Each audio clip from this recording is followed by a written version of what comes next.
looking over some of your scripts, and they're pretty good. I think we should start with this one. We began in wheelchair. Now, don't get me wrong.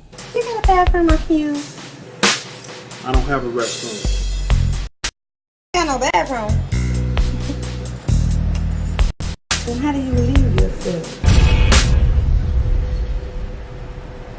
Let me rephrase. I don't have a public for people to use. Look, man, you just saw something real good down there. Now, I'm not used to You're not used to what? looking at my good without paying. So you better make it worthwhile, cause you gon' pay. Hey, what? Pay me! Bars. I said every verse is dedicated to my day ones, who always kept it G and never changed up. The big homies who's the reason why we came up, and they taught us game and ain't let this town change us. Bars. Outside these corner stores, got work in my trunk. No bricks, just dope hits, get a dope fix. Killing verses, I'm the culprit. Reading Bible verses from the pulpit. Bars. I say I wake up in the morning, grateful that I made it. Then it's right back on the grind, I gotta feed the babies. Then I'm on my paper, and all the ways to make it. A million ways to skin a cat, I'm stripping that bitch naked. Bars. So a man thinketh, so is he. I can become anyone that I wanna be. My perception of life, my reality. Anything I put my mind to, I can achieve. I can choose to be bound or be free. I can fly in the friendly sky, I sail the sea.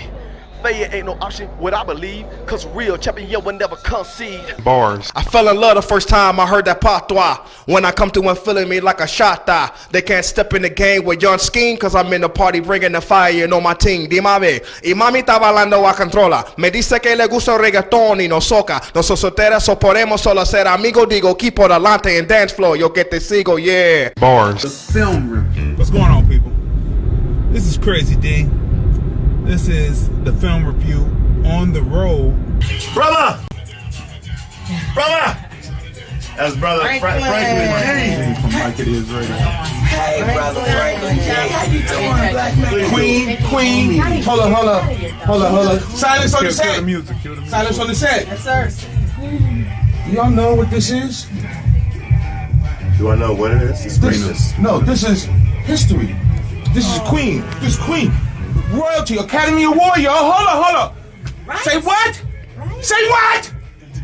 Academy Award winner. He got fired up the day. Academy Award winner. Right. Historian. I'm the historian here. This is history. You come to the original black school in Las Vegas. This is where Negroes was educated because we couldn't go across 15. Come on. You are an award winner. Academy Award winner. That is true. Quiet on the set. Everybody applause. We y'all crazy? Hold up. Madness. We gonna do things in life, but you here forever. You like Obi-Wan Kenobi. I ain't gonna talk about you long after you go. Obi-Wan Kenobi to be compared, baby. Listen, for artists who want to be on the show, send in their songs or send in their videos, this is what you need to do. Attention hip-hop with videos or songs, artists influenced by hip-hop with videos or songs. Here's the only show pushing your music to be placed in movies, independent and Hollywood. Hosted by Crazy D, it's a global situation. Submit your video links or MP3s of your songs to lordlandenterprises@hotmail.com. That's lordlandenterprises@hotmail.com. Attention, submissions for the Film Review Music Review Show. So welcome back to the Film Review Music Review Show. We'd like to thank all of our advertisers who are advertising on the Film Review Music Review Show. So let's get started with some videos.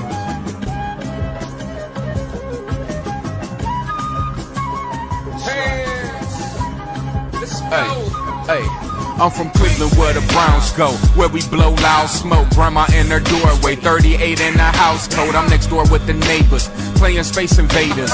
Put up on the lack, Uncle fixing the radiator. Alright, cottage cheese, chest. I will wake up in the morning feeling extra inches from the pressure. Grab a 40 out the pack and my pistol from the dresser. Hit the park with my goons. Ain't no stopping the shine. Guzzling booze, cocking them nines and dropping them rhymes. Life is what you make it, nothing is safe. Every day. A struggle on earth, is that really my identity? My people under attack and it's playing on me mentally. Public enemy, I got some Chuck D with black flavor, fist high. Tempers rise as hot as a fish fry. And ain't no turning back, the enemy is aiming at us. Gun up and they gun on while they shooting us unarmed. And we still march and we stress and we pour Henny. Pray for Eric Gardner, stretch it back to George Denny. This is another great episode of the film review. We are the husband and wife team. We are the husband and wife team. We are the husband and wife team. Stay tuned. We're the husband and wife team. I'm Crayzon Deeyon. And this is the film review. Stay tuned. We got a lot to talk about. We are the husband and wife team that review movies, music, culture, politics, and society. This is the film review.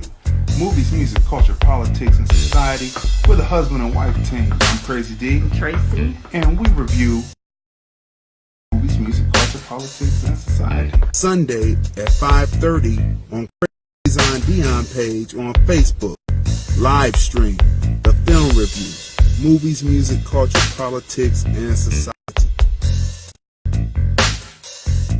This is the film review. So I know Earl Spence would have been happy if the American fans were all rooting for him. So other countries support their fighters, but the Americans don't support their fighters the way they should. But it's weird. Yeah, but he was speaking on ethnic pride, right? Take a drink of water. And there's nothing wrong with having ethnic pride. You know, over here in this country, they would call it race pride. I guess there's nothing wrong with having race pride as long as it doesn't extend on. But, so he was speaking on that, and I have to agree that, you know, when I look at it, if it's a fighter and they're coming from another country, I'm going to root for the black fighter. I'm going to root for the American fighter. But if you're going to be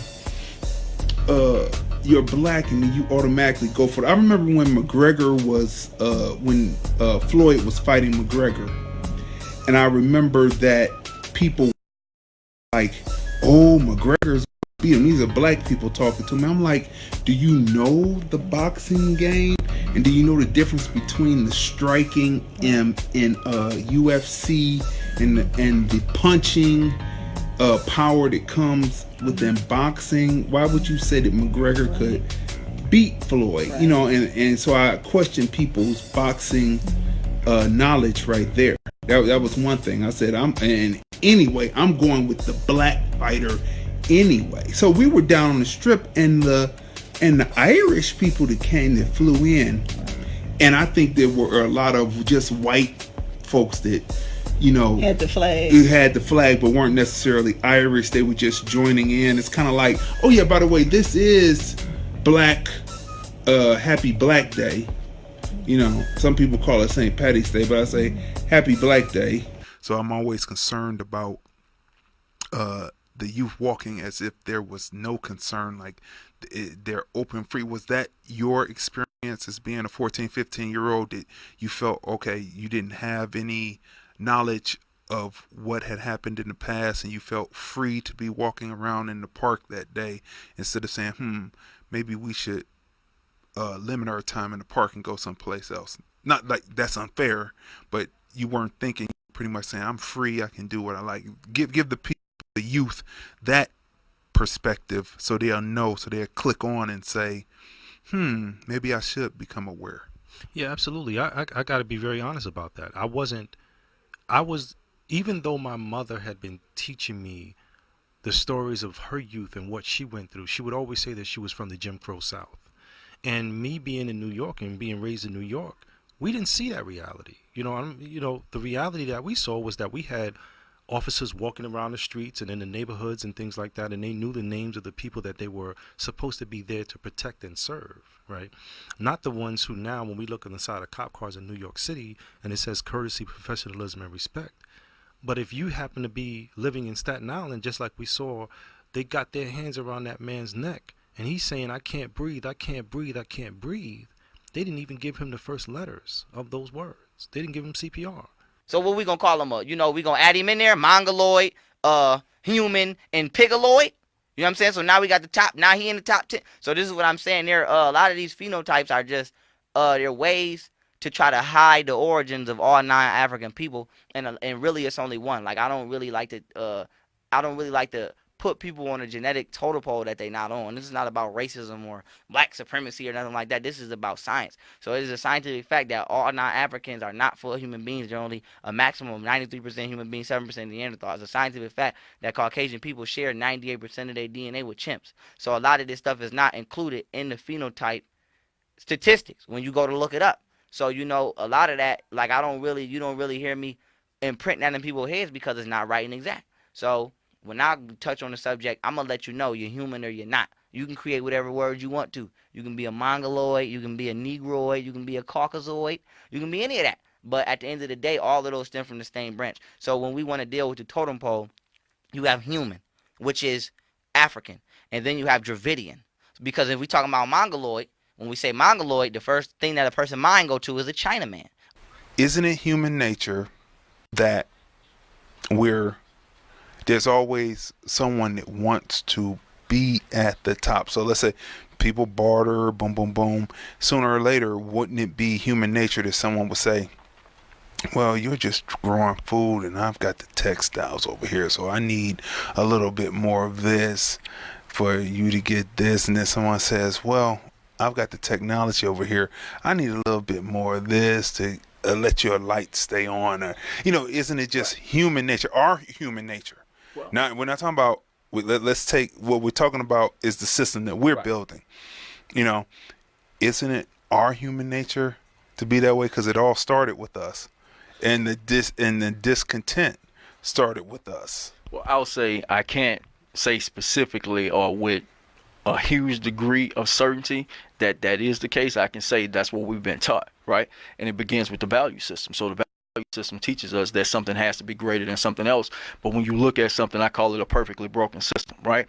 Everything doesn't have to be defined in that way because you're not worried about the separate components, because the separate components by themselves almost have no value.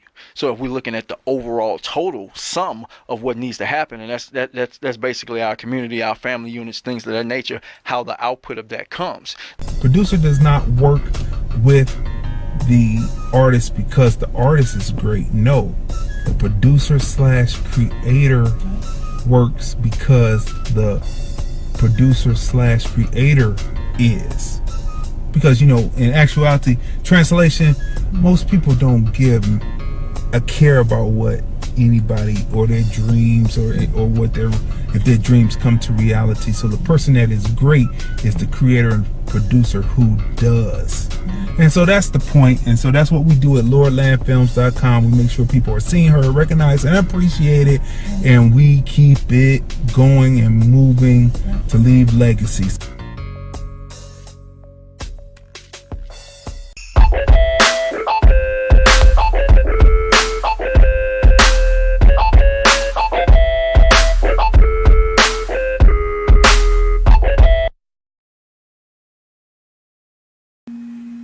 So, we decided to put her in a trunk and ship her to the US of A. I know. Wondering how we could do that. But we got the idea from Henry Box Brown. I read about him in a book. He really was one really smart. Well, the film review. I got up to 355 pounds. And I stepped on that scale. I was like, wait a minute. I got off and I got back on. It said 355.1. I got off, I got back on 355.2. So I didn't want to get back on. Okay, every step was going on. I'm like, okay, wait a minute. But I have to do something. And it got real serious when I went to the doctor and he says, I'm just going to ask you a question. Do you want to live? Here's the thing about your movie, why I made the curator's pick of the Hollywood Fringe. Community, heart,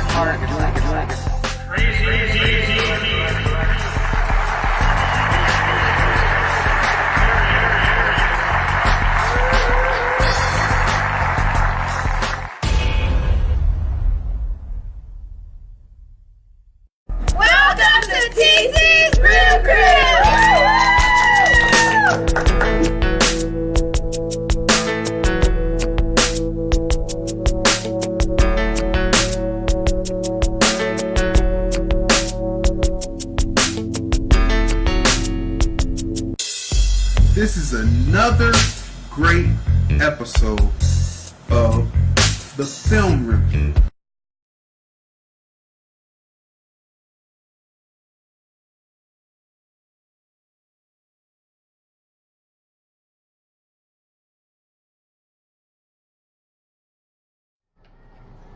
What's going on, people? How y'all doing right now? This is another great episode of the Film Review. Movies, music, culture, politics, and society. And do we have another great show for you today? Great show. You know what I mean? As we warm up and get into this, I'm going to be doing my, mass blast out real quick. Let everybody know that we're on live. How was your week?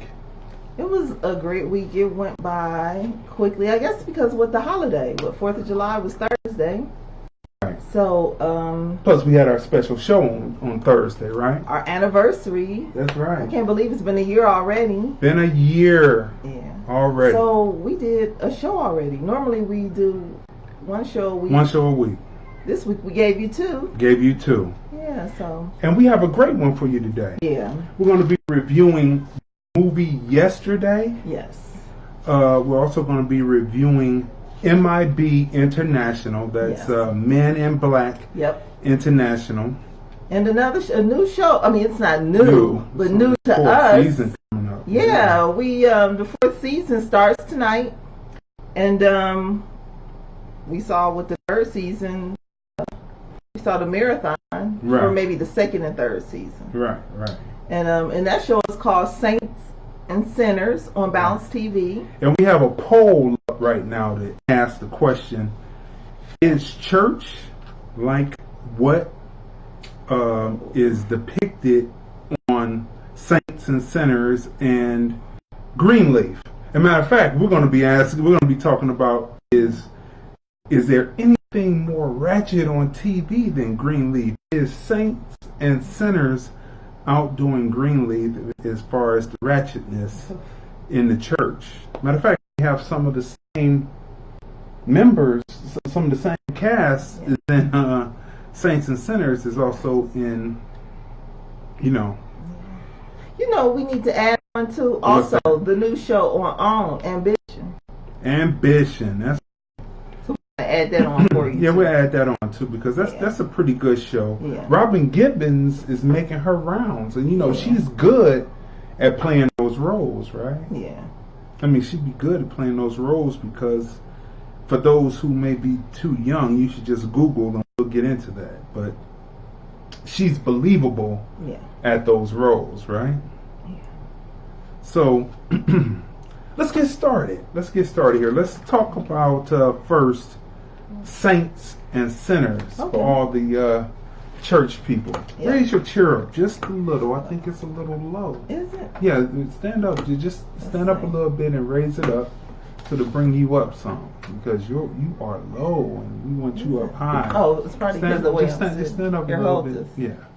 Just stand up a little. It's only two. Second. It's only going to go two levels. It's going to go. Yeah. Let's go. Okay, 1, 2, 3, and just stand up. Yeah, just stand up and do it. There we go. There we go. Now we're playing with power. Okay. Now we're higher, and that looks more. That looks great. Okay, people. So Saints and Sinners. Saints and Sinners. Okay, so we start with the cast. Okay, start with the cast. Vanessa Bell Calloway, Jasmine Burke, Clifton Powell, Keith Robinson, J.D. Williams, Afimo Emil Ami, Donna Besco, and Anthony Dalton. Yeah, and you can watch this show, Saints and Sinners, on Bounce TV. On Bounce TV. Yeah. Now listen, we are arguably hooked on Greenleaf. I mean, the uncle on Greenleaf. If you missed that season, what season was that? Was that the second season? It's been on for a nice amount of seasons but listen. 2 seasons back, I guess. Yeah. So listen. It's when the episode that you're talking about. Yeah, because I think they're on their 5th coming up, right? I think. Because they came on before Saints and Sinners, right? You check that out. But listen, the uncle I mean, people should have watched this, and if not, it deals with certain topics that happen in the real world, and you know, the church is not immune to it. The uncle is a pedophile, okay? And what happens is, as the storyline develops, you find out that the uncle may have been the reason why first Grace, the main character, she leaves, and the daughter, Faith, I believe that's the sister's name. The sister who's underground, right? Yeah. We're not going to give you too much. They haven't really quite. You can catch it on Netflix. Yeah, they haven't really quite given you the back if she committed suicide or if it was some kind of accident. But it's alluded to in the storyline that she committed suicide, and you don't really know why. Right. But Grace, which the story is about, mainly coming back with her daughter, she is totally leery of the uncle, of her uncle, which would be her daughter's great uncle. So she didn't want her daughter to have anything to do with the uncle. So in season 2, the uncle gets involved with a church member who is underage, and it seems like he's mentoring her, and you really don't know the deal until the end of the 3rd season, right? So, no, end of the 2nd season, right? So going into the 3rd season, you're on pins and needles trying to figure this out, right? So to have a beard. Now, a beard is something that a person has to try to mask what they're really doing. That's a term, beard. To have a beard, he went out and got this older woman around his age. He's about in his 60-ish. He's 60-ish, 63, 64-ish. A woman from the church. Woman from the church, right? So they were having a good relationship, but this young girl who he was mentoring, quote unquote, keeps calling. Right. And he says, oh, that's just Grace. You know how uncles and nieces are, but Grace is grown, that woman says. So she said, so then she knew the rumors about him being possibly a pedophile, but she didn't want to believe it. Right. So the scene sets up, and she says, you know what? You need to stop talking to that young girl, because she found out I was young. You need to stop talking to her and do that. And why did she say that? I mean, this had to be some of the best pimpish writing that they did for the uncle. I mean, the uncle just tells her like who are you? And I mean, you had to see it. It's good. Yeah. It's just good. And we reviewed it on one of our previous shows. Yeah, we reviewed it on one of our previous shows. The Greenleaf episode. Yeah, you had to watch that. Now, I'm not going to go any further, but let me tell you, it was just pimpish. As I continue, I see that we got a response on the survey from Diana Cooks. So we're gonna go there and see Diana. that. Right. Let me keep on circling. Okay, so you have to go see that now. So why we asked is there anything more ratchet than Greenleaf? Is because you know, I mean, it's okay. So Diana Southfold Cook says it is a hellish church on S&S. We look forward to you finishing our next project, April 2020 and August. Frances Hall will contact you if she hasn't. Okay, well maybe I shouldn't be reading that. It's a hellish church on S&S. Yeah, Saints and Sinners. Greenleaf is Greenleaf is on that other level, right? Yeah, Saints and Sinners. Oh my God. Now Saints and Sinners is slightly different. On Greenleaf, you actually see the preacher preach. Yeah. Right? And you hear the choir. Did we get a cast? Did we get a cast of Greenleaf already? You know, we did Saints and Sinners, but Okay, the previous show we did. But yeah. I'll Look him up real quick. Greenleaf has an excellent cast also. You know, Oprah sometimes makes her chance. Yeah, on right? she's also on the show. Right. And you know, it's just incredible, right? But I want to mention the cast as I talk about it, because they give more of the pulpit, right? And it's a battle for the pulpit. Yeah. It's a battle between Grace, who is reluctant to the call. There's the father, who is the established bishop.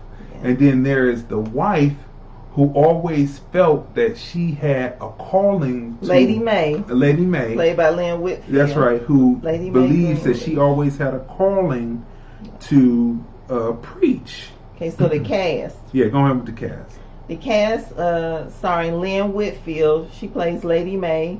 Merle Dandridge plays Grace Greenleaf. Mm-hmm. I looked her up, actually, because I said, is she related to Dorothy Dandridge? You're right.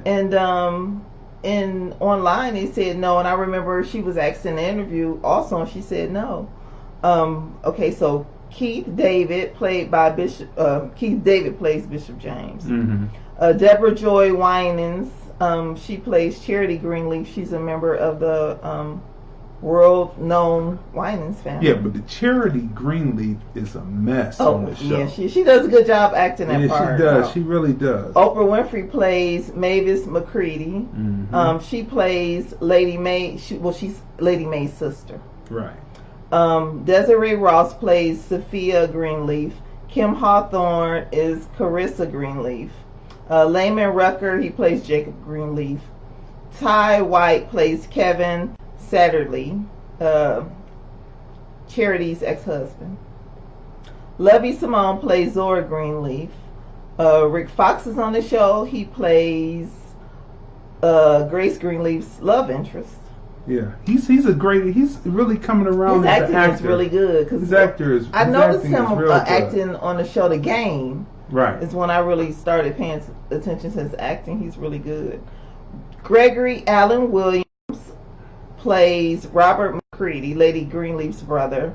Latoya Luckett is on the show. Latoya Luckett is her a mess acting on is the good show. Because she just causing all kinds of trouble trying to get the bishop to be unfaithful. Yeah, her acting is good because when I watch it, I'm like, I forget that it's her. That is sweet Latoya Luckett from Destiny's Child.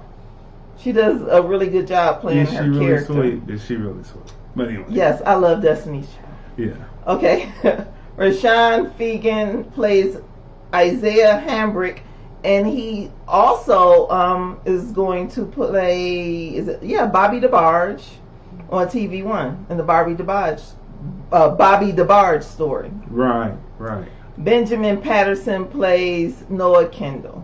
So I mean, excellent cast. You know, led by Lynn Whitfield and Keith David, the bishop. Greenleaf is a great show. Yeah, Greenleaf is a great show. It shows you the conflict in the church for the battle to be the church, the head of the church. Yeah, on network. That's right. And if you didn't know, they are bringing in the evangelicals who, because of the intra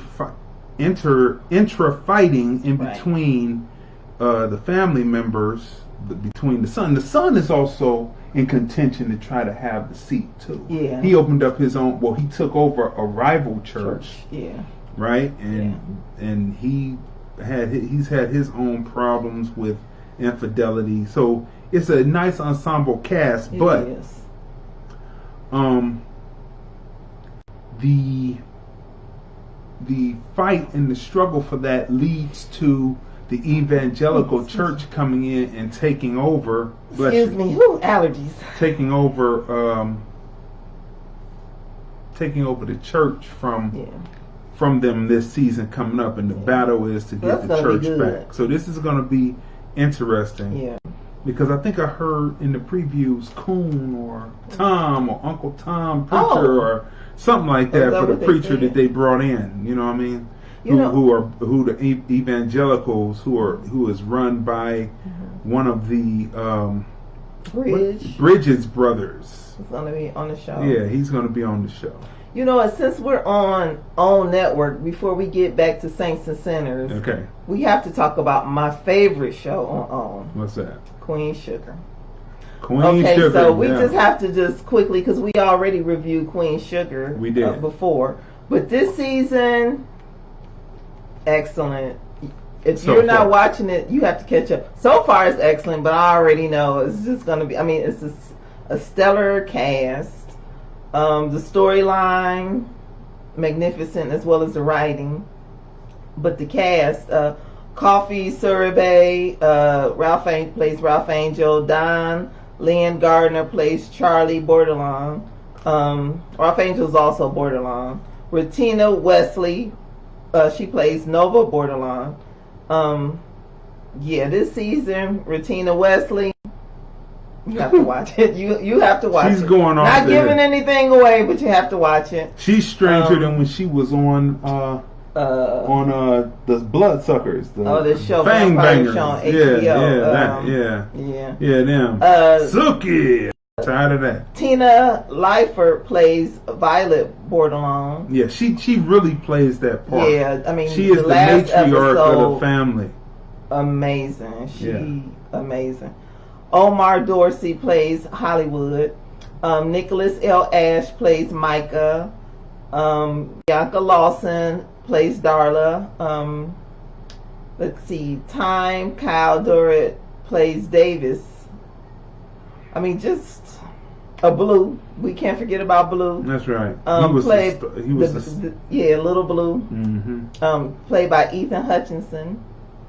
Henry G. Sanders plays Prosper. And just an excellent cast. And this season is heating up. Fire so far. Because the sister, the Wayward sister, has written a book. True Blood. That's the show on That's HBO. it. Yeah, Retina Wesley played. Nova has written a book. And I don't know if Nova has added her secrets in. I'm waiting for that because I'm like, she's spilling everyone else's tea, right? What about hers? Right. And if you watch the show, you know Nova has a lot of tea about herself to spill. So there are a lot of great television programs to watch. But now back to the church. Right. And what's going on in So the definitely church, catch right? up with Greenleaf. If you haven't, you definitely have to catch So up. if I was a person that was a non-believer, I'd be looking at this like, well, I want to go to church. It's a bunch of sinners in the church and not many saints. So listen. Just one thing, Bianca Lawson on the show. Mm-hmm. Her father is Richard Lawson, Tina Knowles' husband. Oh, is she? Yeah. So just now, who is this now? What character does she play? She plays Blue's mother. Oh, that's her father. She plays Okay. Darla. Oh, she plays Darla. Yeah, and she does a great job. Yeah, with that. Beyonce and Solange, she's their stepsister. Stepsister. How about that? Yeah, but so what? Back to Saints and Sinners. That's right, Saints and Sinners. So, yeah. Which one to you is better, people? We have the survey up, and you can go right on to the Crayzon Deeyon page, and you just scroll down, and you'll see the survey, and you say, the question on the survey is, church like it's depicted on Saints and Sinners and Greenleaf. You can say yes or no, what? It's and time we will to give switch you. churches. If your church is like Saints and Sinners and Greenleaf, it's time to switch churches. Most of the sheep wouldn't know, though, right? Please, if you're involved in your church, okay, you know. So we were binge watching Saints and Sinners. Yeah, and this is how we know it's good, because we were like today, like flicking through the channels earlier today was on, and we saw the one episode, and the next episode came on, and then they said it was a marathon, and then we ended up watching the next episode, and I said, this show is pretty entertaining. Okay. So what's the woman's name? Let's go through the cast. Again. Let's go through the cast again. Vanessa Bell Calloway. Okay, let's stop right there. Vanessa Bell Calloway, right? Yeah, so let me who does she play? Let me see. Get the title of the character she so listen. plays.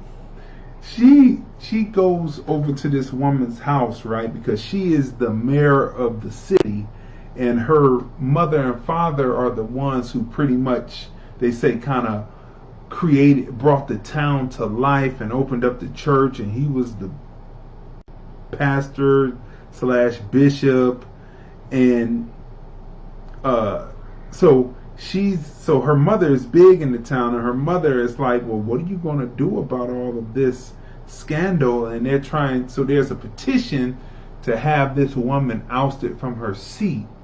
And as the story unfolds, you find that it has to do with a person that was a business partner that wants to take the church away and knock it down to start a new empire of some sort, some kind of business corporation or such, and he wants the land, right?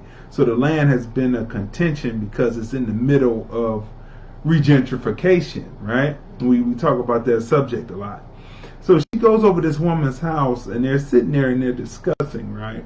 So the woman tells her that she basically did a Kamala Harris on her when she came to her and told her, do not back this crime bill that you wrote that basically gave 3 strikes, right? And she said the reason why she's doing it now is because you were the council person and you basically stood right there and lied in my face and said that you weren't going to do what you said, you weren't going to do what you eventually did.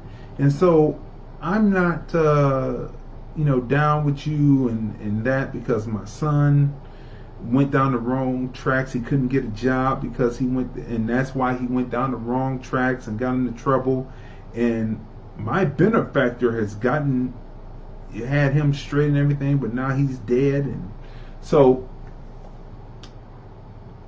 Vanessa Bell Calloway. And look at this, what strange is. They have everyone else's name but hers. But they're not giving her name. Yeah. Okay. What's her mother's What's her mother's last name? Her mother's last name is Bird. Lady Bird. Bird. She's a bird. Yeah. Her character, she's Mayor Bird, we're gonna say. Yeah, that's right? what she's the mayor, so she's Mayor the Bird. Mayor Bird, right? Yeah. So she goes in and she talks to the woman and says, so there's a flash. Excuse me, Lady Ella Johnson. Okay. Wikipedia. Wikipedia. Ella Johnson, Mayor Ella Johnson, First Lady also of the church, right? Well, Second Lady of the church because the mother's First Lady. But anyway, listen. So,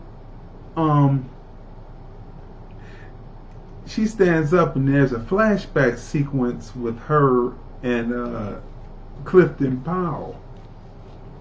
And Clifton Powell tells her, you saw this earlier in the episode, and he tells her that you have a dark side, just like me, and you should embrace it. This woman picks a knife up, and you just have to watch it. It's shocking, and the 4th season starts tonight, so we're going to be all on that, so we can get a first review on that. But it is good, and it's a good show, entertaining. And I remember when it first premiered, I was like, they're trying to copy off of Greenleaf, I thought. But it's totally different. It is a totally different production with a totally different purpose and design in the storyline. Timeless Sir Loran, Sandra Edens, Nick Golar just jumped in. Quentin T. Westbrook, Crystal English. Hello. Mark Leslie, Dwayne Bright. What's up to Dwayne Bright? And congratulations on getting your patent on the Easy Climb. Yeah. We shot that video and he's pushing that video right now. We shot that a few years back and he's getting the patent together, got it together, and now he's going to go full steam ahead with that. Which is a great workout machine. It's a great workout machine. Yeah. Tanisha Spencer and Crystal English came back in. So listen, you have to watch these shows, both of them, Greenleaf and Saints and Sinners, because Saints and Sinners will have you tripping, and Greenleaf will have you just totally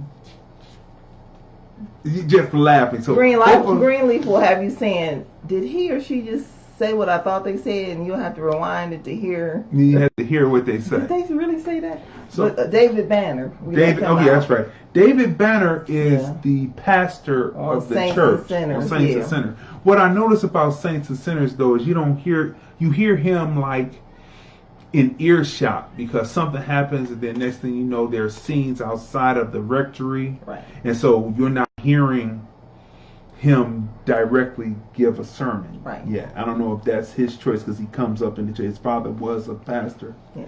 And maybe he has chosen not to actually preach a sermon. Yeah.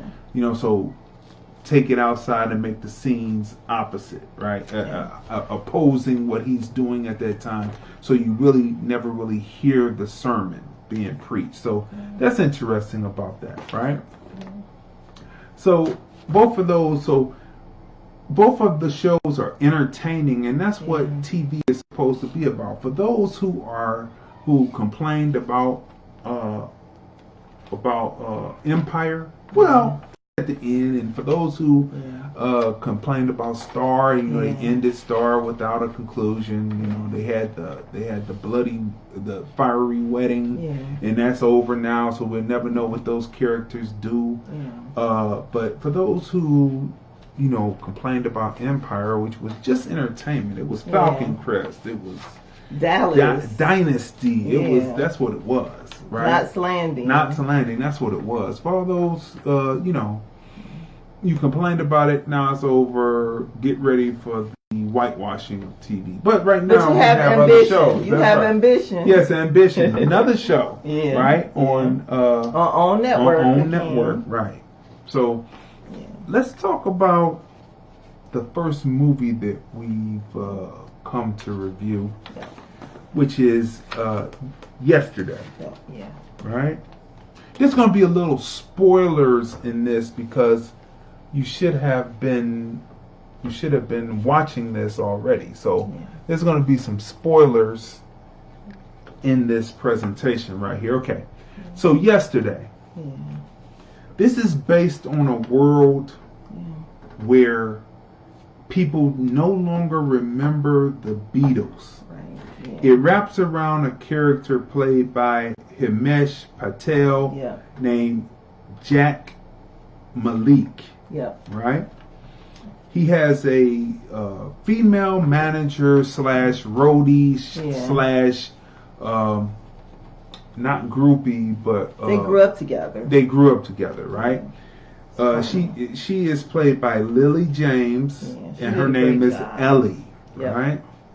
Then we have later, as his career jumps off, we have Kate McKinnon playing Deborah, which is actually his manager when he hits the big time. We're going to get to that. Saturday Night Live. Ed Sheeran is in it, and he plays himself. And Kate McKinnon's character, Deborah, is also his manager, right? But the standout role in it is a supporting cast member, right? It's a supporting cast member, and it's a standout role. And his name is Joel Fry. Right. How did I know? The actor, and he plays the character Rocky. This is a standout role, and it is very pivotal because when Ellie can no longer go with him once he is getting ready to cross the pond, Rocky is the one that steps up, and he is his main guy that makes sure that he's on time and gets where he's going, right? Even though in the initial point it helps his character develop because he was like a bumbling somewhat off-kilter person who didn't have laid back, whatever clever that day when I wake up in the morning. Adorable character. Right. He is an adorable character. So he is definitely stand out. And if he's not there, in particular him, I don't think the movie would be what the movie is. Now, it's directed by Danny Boyle. Right? So what happens is you open up and you're introduced to this world where Jack Malik Right. is a unsuccessful musician. He has this summertime song of some sort, and he travels around performing at different festivals. His manager Ellie is getting him different gigs, but it's empty. Maybe 5 people in there watching him perform before the main acts come on, and he's pretty much at the end of his rope, and pretty much is getting ready to wrap up when the situation happens. He gets out the car, gets on his bike, and he's riding, but something happens, and for 12 seconds the lights go out all around the world. While the lights go out all around the world, a bus is coming in one direction and he's riding his 10 speed, right, in probably 15 speed in another direction, and he's smacked off his bike. He's crushed, his guitar's crushed. He loses 3 front teeth. He's just all messed up. But what he discovers when he wakes up is that the world doesn't know what a beetle is. Right. They think it's a beetle, a bug. Yeah. Is it the BEALTE or the BELTE? A beetle, right? So I'm flipping the L and the T around. But anyway, you get it. You get what I'm saying. Right, the bug. So when he Googles, all that comes up is beetles. The beetle, the bug, no beetles. And he sits up there and he says, wow. So what happens is, how he comes to that realization is they hand him a new guitar. Right. His friends spring for a new guitar, and he plays Yesterday. And their eyes are tearing up, and they're like, when did you write that? Right.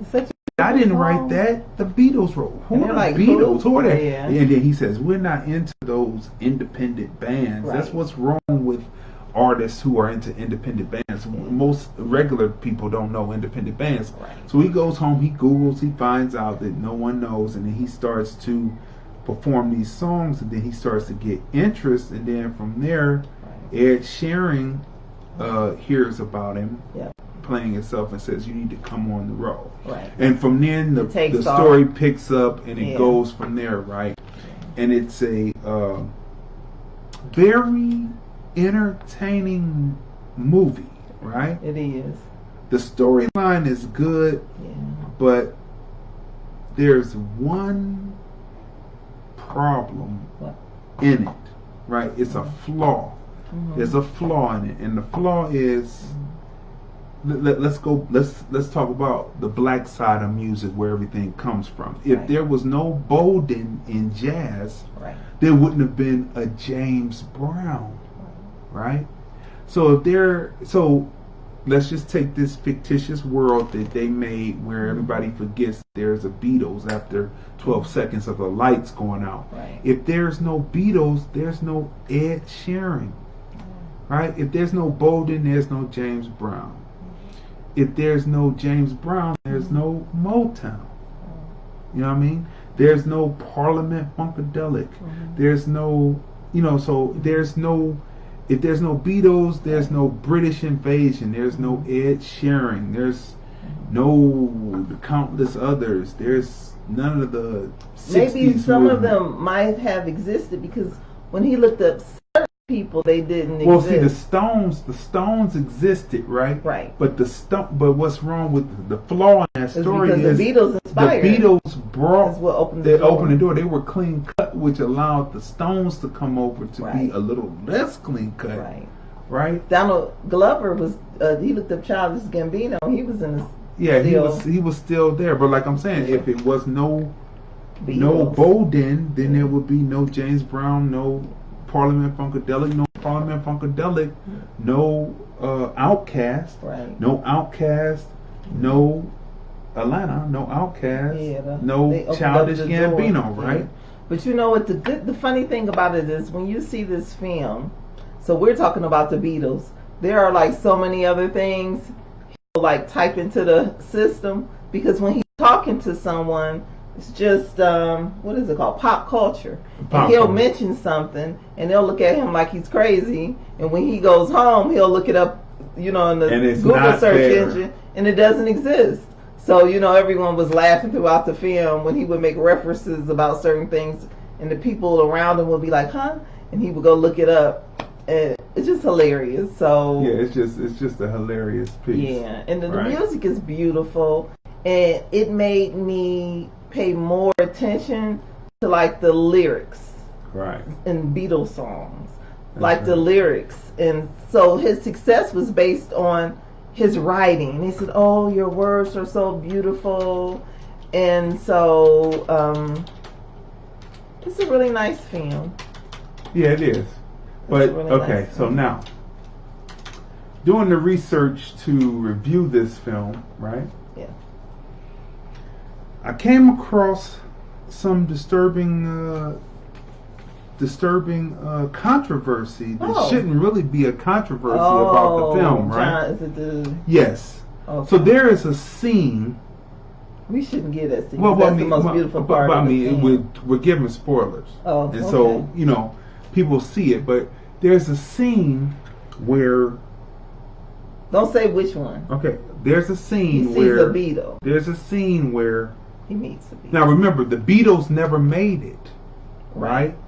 So everything would be different. They would just be everyday everyday, Okay. right. Mhm. Yeah. So there's two other people on the whole planet that remember the Beatles, and they've been trying to get at Jack all this time. They held up the Yellow Submarine. They yelled out songs, so he let them in after he had his big debut of the new songs for the album. He did it on top of this hotel roof, and you think that they're coming to do him in, but who is there to tell? Because no one knows that the Beatles even existed. They don't exist. That was one they of the, didn't succeed. Another beautiful scene. All right, they didn't make it, and they say that we were just so happy that you knew it was a Russian person and an English person, because the first big success he had, he sung USSR by them in Russia. Right. And Ed Sheeran was like, you probably weren't even born when it was the USSR. Right. But that was a nice touch that you would say USSR, right? Yeah. So they were just happy, that the music was going on, because they couldn't sing and they couldn't remember. There is no vinyl, there is no CD, there is no cassette, because they don't exist. They did not make it, right? Right. And so that makes you think about all the people who are striving to be artists that then later go on and just have a regular life. Right.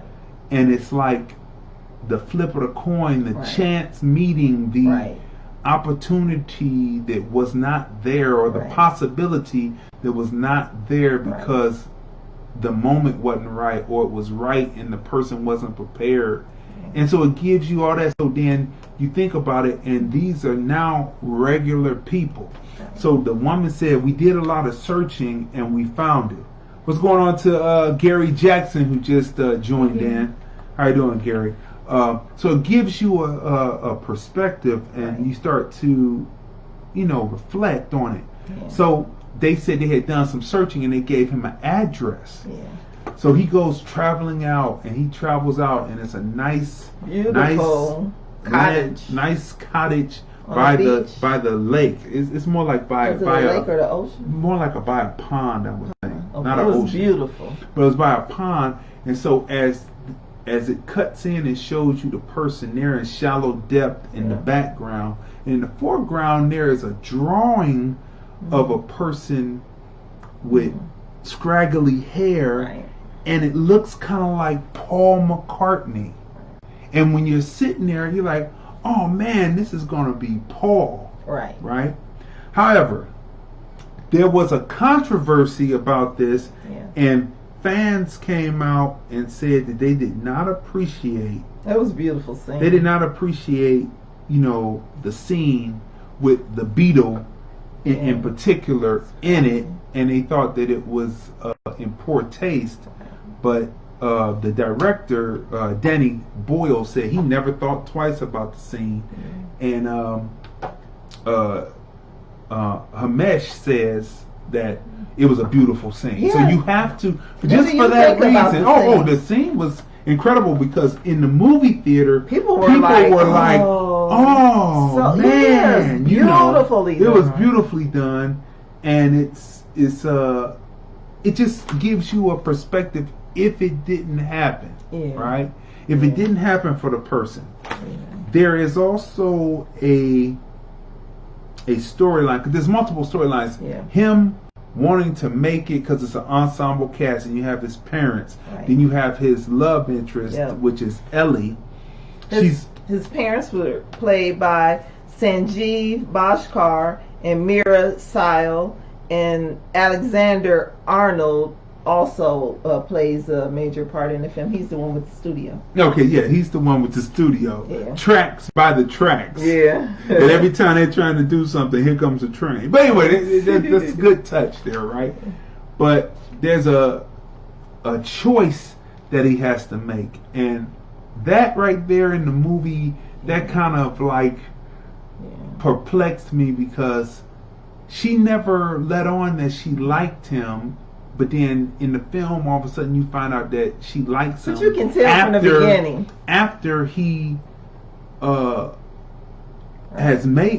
begins to bubble, he's under bubbling, as they used to say on Billboard, under bubbling and getting ready to hit the charts, right? Right. And all of a sudden now she wants to tell him that she liked him. No, but as a woman, right? Go ahead. As a woman, you can tell from the opening scene, from when the movie began, that she liked him, because I just assumed they were a couple until the scene at the festival. When he ran into his friend. When he said, are you guys together? When he ran into Rocky. Rocky, right. Rocky said, it's a waste. It's a waste. If it was me, I would be waking up every morning. I just assumed because of the chemistry that they have, and you can tell that she loved him from the beginning of the scene, actually. I thought that she was just pushing out. They had a way of covering it. You know, he was oblivious, and they made the audience oblivious, because she was like, "Oh no, never." Oh no, not she all. Was like, no, she was like, "Oh no, never that, never once." Maybe the men were oblivious, but all the women in the audience could tell. Because why would she have wasted her time on a loser all those years? And she's a career woman, you know, so you don't want to give the film away, but you know, she had a full career going on, and meanwhile she, you know, was his manager on the side, and I mean, you can tell that she loved him. But this movie is a magical movie. Yeah, it's a magical. It's beautifully. I mean, it's just like the music, just the lyrics.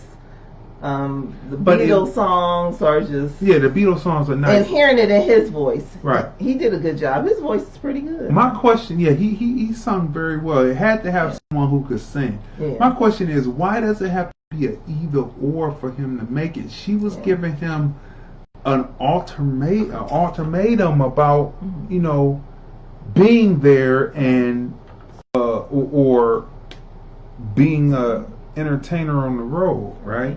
So I didn't think that was too fleshed out. They should have fleshed it out a little bit better. I don't understand. We talked about why didn't he incorporate his songs? Yeah, but he was. Yeah, that's what I say too. But I mean, if there's no Beatles, then he's not stealing. I mean, and all ultimate. And basically, that's what other people said too. They're like, "Look, we're just happy to hear you play sing the these music." songs, That's right. to keep the memory alive. So, but Yesterday is a great film. What would you give it? Let's see. Yesterday, the cinematography excellent. Yeah. The use of the music. Yeah. I wanted to hear Yesterday one more time though, but they only played it once. That was probably legal, whatever. But the use of the music and going through different times and how they showed you how when the marketing team came in, how he wanted to use some of the same titles as the Beatles records, and they tried to work with it, but they said no, because in this time that seems kind of outdated and antiquated. So we're gonna go with this. Yeah. So instead of you saw this in the trailer. So instead of Hey Jude, Hey Dude, right? Because it was modern time in the covers that they used. Right. So all of that showing how the marketing goes today was good. I'm gonna go through individually with the cast. Okay. Kate McKinnon, her character pivotal as far as moving him into the next steps. That's a 10. Joel Fry as Rocky. Definitely pivotal as far as being the supporting cast member that he got a chance to arc in it. It's a 10. He's a 10.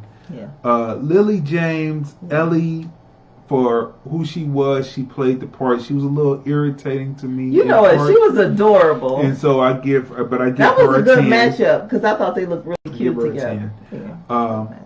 Hamesh Patel right. as Jack. I have to give him a 10 because he held the movie not only as the person who was a struggling artist who had talent, right?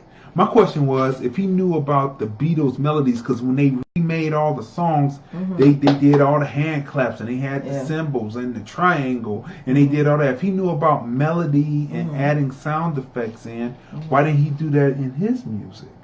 That was my thing. If you knew about melody and how to create melody, his songs didn't have melody, and that was part of the problem. But other than that, I give him a 10 because he holds it down singing the songs with just his voice and a guitar initially, and then he gets into the band electrified. Ed Sheeran coming in as not a hater but as a supporter, and being able to say that this guy is good. I give him a 10 for playing himself. I don't know how true that is to self, but if that is him, good job, buddy. And just give credit to where you're getting your sound from. Okay, so I give him a 10. However, it's an entertaining film. All that put aside, I had to break down the artist. Yet the story of introducing and how they opened up the scenes and everything, the cutting, all that's 10. It irritated me with the relationship and saying either or. Either you had to do this, they could have left that or so for that reason, I give the film a 7. A 7, okay. Because it wasn't the relationship between the girl and the guy. You wouldn't even known that she liked him until after he made it. So then now she's giving ultimatums. So that made it a 7. The script should have been fleshed out a little bit more. You should have known that she liked him, right? So I give it a 7. What would you rate it? I think that the acting was great. The music was beautiful. The cinematography, I love like the visuals that they gave you.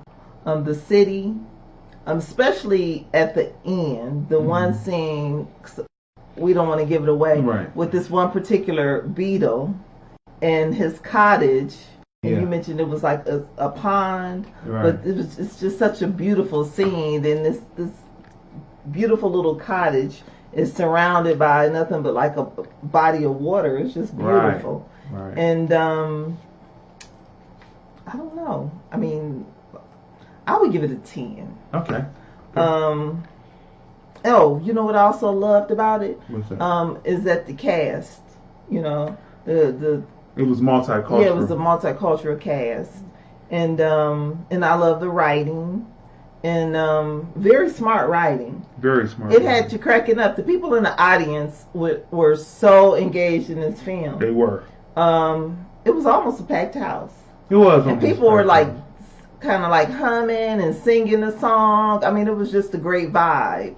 And this whole magical world of this guy waking up where the Beatles doesn't exist, and to just see my favorite scenes were when he would sing a song, including the scene where he tried to sing it to his parents, a song but like every time he would introduce a song to someone in the film, their eyes would lighten up and their hearts, they would just like, because the Beatles, like the lyrics were just so beautiful.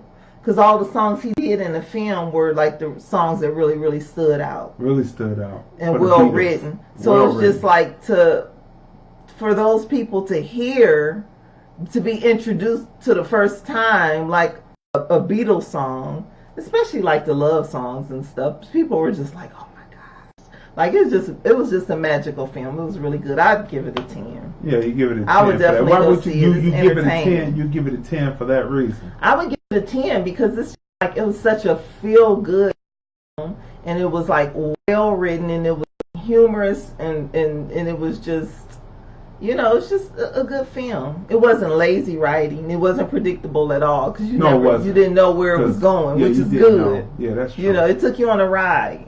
So I really enjoyed it. I would actually go see it again. Yeah, it's definitely worth seeing again. I'll agree with that. But I give it a 7 just because of that. It's just a snafu in the script. And see, that's because you're a filmmaker and you look for all the little, but just the everyday film lover, or, you know, I loved it. You know, I just, you know, certain things, it was really good. But speaking of, just so people know, we reviewed Yardie a few episodes ago, and I saw that it was on Amazon Prime. Yeah, it's on Amazon Prime. So if you get a chance, Yardie, directed and produced by Idris Elba. He also did the camera work right in the film. Some of the camera work. Yeah, he was camera guy B, I think. Was he two? And so, so check out Yardie. But definitely go see Yesterday.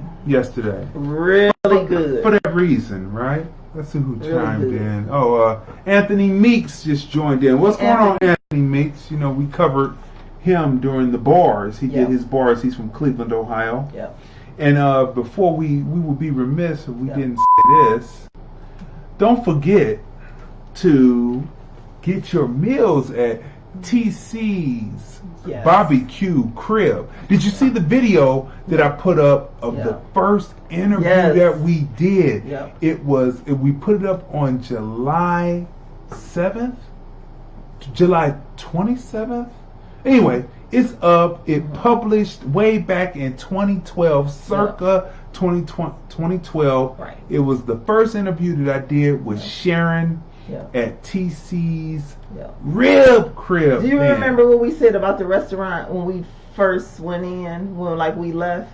We said it reminds us of like our store, like back home, like the feel, like the community atmosphere, and that you can tell that they really care about their customers. That's right. Like Sharon and her husband, and just like the whole team. Yeah. They care. What's going on to Leland Williams? He just checked in. Hey. Listen, TC's Barbecue Crib is our first advertisement partner. Yes.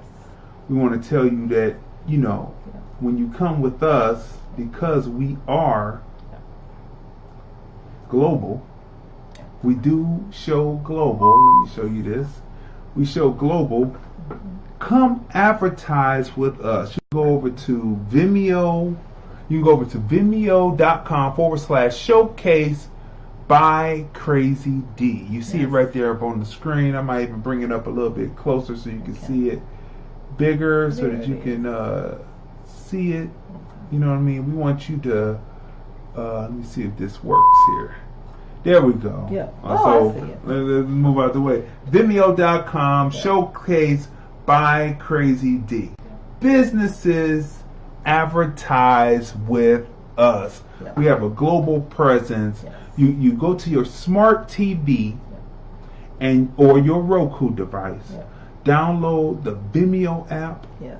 And the YouTube app, your viewer's choice, and you choose which one, but you search Lordland Films, and you're able to watch this. You're able to watch this right now live globally on your smart TV and your Roku devices hooked up to your TV. So we want to say that. And don't forget to very go appreciative TC's for that. And get your discount, right? That's right. When you mention the film review, right, live podcast live. Right. You mention the film review, you get a discount on one full meal at TC's Barbecue Crib. Yes. That's right. You know, we make it happen. We bring it home, and when you advertise with us, you're seen, heard, recognized, and appreciated because we bang it out. Yeah. We bang it out. So make sure you go to Crayzon Deeyon page on Facebook, and you can watch the first interview that we did back in 2012. I told you, we're always first. You know what I mean? But it's always there. We've been doing this for some years, and coming from a retail background, advertising with us is always good because we understand. We have an understanding of what retailers want because we come from brick and mortar. Right? So there is no game. When you see the real deal, like what we saw at TC's. That's right. When you watch the interview, we go through and interview and talk about things that maybe Sharon has even forgotten that she was talking about, because I have forgotten, right? So, but it's such an in-depth interview. It's 7 minutes and some seconds, but we get it in right there, and it's the original sound of Crazy D, right? Right now, I'll take it and boost it up and make it seem like it's right in your face, but it was still good sound, right, for that time. So, go ahead and watch that. You know, the second interview is coming up soon. You've seen the commercial. We run it through everything that we do, right? So you've seen the commercial. And that's the original commercial. And that was what, 2012? That was 2012. That's the original commercial. And this is 2019. I told you we do it first. So there's certain things that we talk about in the video about what's in the next 5 years. Right? I always ask people, what in the next 5 years? We're past 5 years. That was 2012. That would be 17. 2 years past that. We're 7 years past when we were doing what we were doing, right? So, the film review. Movies, music, culture, politics, and society. And our first ad partner is TC's Barbecue Crib. Shout out, we just were over there yesterday. Shout out to the whole staff. It's family. You go to the walls, you see generations of family on the wall. And it's just a family friendly atmosphere. And you feel like you're part of the family. You feel like you're part of the family. And then yesterday, speaking of food, catfish. Their catfish is delicious also. Yes, it is. So yesterday was well, that was Friday. Yeah, catfish. It seems like it was just yesterday, but we were talking about Friday. Yeah, we went, and then the catfish was So just like everything, from the desserts to breakfast to lunch to dinner, everything's good. What I like about them is their consistency. With the food. I've never been disappointed. Never been disappointed. And like I said, we've been going there since 2012. Since 2012. That's right. When we first landed here, we always search out. And they always search out black-owned businesses. Wherever we go, that's the first thing we do. Because we were and are a black-owned business. What's going on to Michael Elliott? He chimed in. Let's run this real quick. Welcome to TC's Real Crib!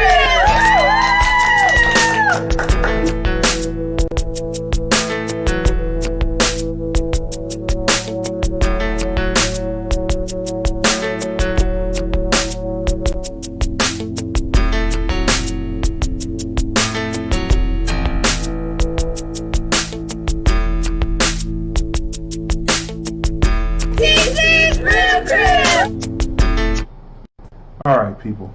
So that is the first original commercial. And now I want some that we made when we landed down here in Las Vegas. We might have to stop there when we finish this. And the funniest thing. Yeah, that's true. We should. The funniest thing is that at the time when I was coming in, I realized that if you haven't watched the interviews with. When we went back to Cleveland, being that I was a retailer and a person that was in music and a DJ, I had a certain name in Cleveland, Ohio, And so, but when I landed here, I said, well, you got to start over, but build your name. But I'm Crazy D. Crazy D, I have foundation. Right. But, you have to come here. So when we first came here, I offered people to do commercials for free. Right. Just to show people what I could do, build up my resume. Right. We don't do free commercials anymore. Right? We don't do that. You know what I mean? But in the time, so people should have took. There's a few people who took a TCs did. Right. We did the interview. Right. Because people, they say don't look a gift horse in the mouth, but people did. Right. And that Greek restaurant, they no longer exist. He was wonderful. But yeah, he was that Mediterranean Greek restaurant. He let us shoot. His restaurant was beautiful. The Black Ice Chronicles. He let us do an episode there. And when you went into his restaurant, you thought you were in the Mediterranean somewhere. That's because they really immersed the culture. And to see the way it was torn down and what it really looked like without all of the decoration, it was really strange to see it going off of that corner. But some people took us up on it and others didn't. Yeah, it's too late. But anyway, listen, people. You know what we forgot? What we forget? In Saints and Sinners, Vanessa Bell Calloway. She's from Ohio, Toledo, Ohio. That's right. She's from Toledo. That's right. She is an Ohio native doing it big. She went to Ohio University. She went to Ohio University. Okay, people. The big movie for tonight, which is supposed to be the summer's blockbuster. A summer blockbuster. Right. They have had a couple out, and let me tell you, Spider-Man. We reviewed Spider-Man. Yeah, last week. And we told you. Well, not last week. We did it for 4th of July. 4th of July, right? And that was not a blockbuster. Okay. In our it may have made the money, but it was not a blockbuster. Even going to the theater now, when people come out the Spider-Man film, their faces tell the story that they were not entertained. Yeah. It was not up to the level of what they think a superhero movie should be. A Marvel in particular. Stan Lee is gone. Stan Lee is gone. It showed in this film. So in the latest, and then they had the Elton John movie was supposed to be kind of a blockbuster that was going to stretch out through the summer, which was good. That didn't happen. Yeah. It was good. It was good. I thought it was going to. I thought it was going to be like Queen. I really did. Yeah. People didn't catch on. It was good. For whatever reason, promotion or whatnot, they didn't catch on. Right?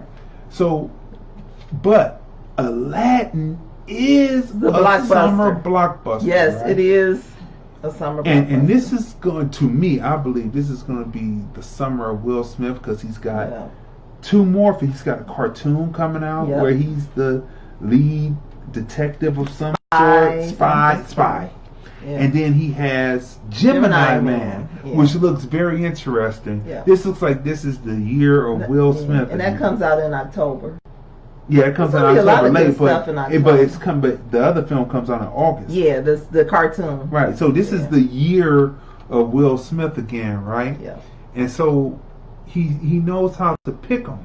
Yeah, he does a great job. He knows how to pick them, right? Yeah. But now we come to another film that was supposed to be a summer blockbuster. Right. Starring Tessa Thompson as Agent M. Yep. Chris Hemsworth as Agent H.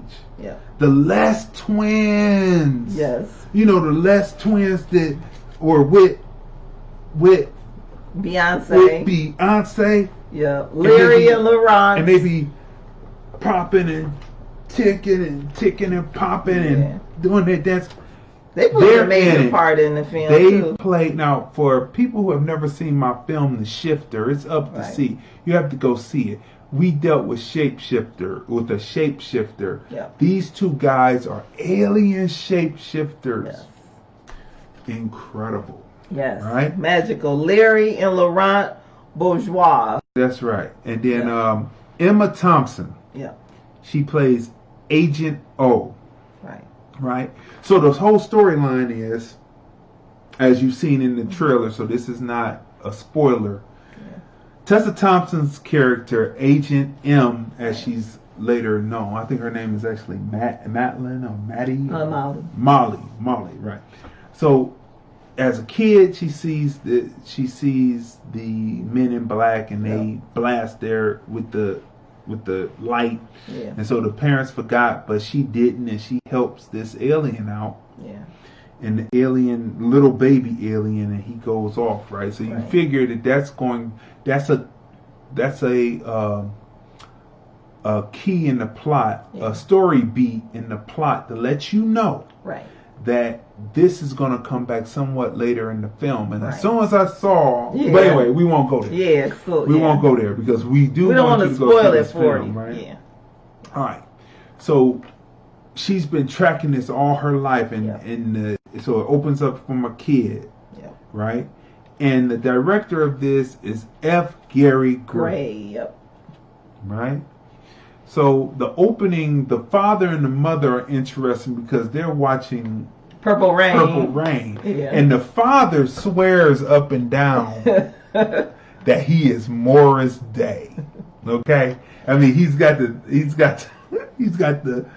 relaxed hair, and he's reciting lines from Purple Rain, and then when has a shirt that says Prince. Right, and then when so that was his ode to Prince in the film. Yeah. And then he couldn't have an actor be Prince because it's hard to imitate Prince. There's only one original. You can imitate Morris Day because Morris Day is just a smooth, cool cat, kind of pimpish type of cat. Gigolos get lonely too. You can do that, but Prince, totally different animal altogether. Okay, so he says he hears something. Give me my 3 wood, and then he goes out there and he shuffles out like Morris Day. And he comes sliding back in like how Morris Day and Jerome would do. So that was high opening entertainment. Yes, I give F. Gary Gray that thumbs up for that. Okay.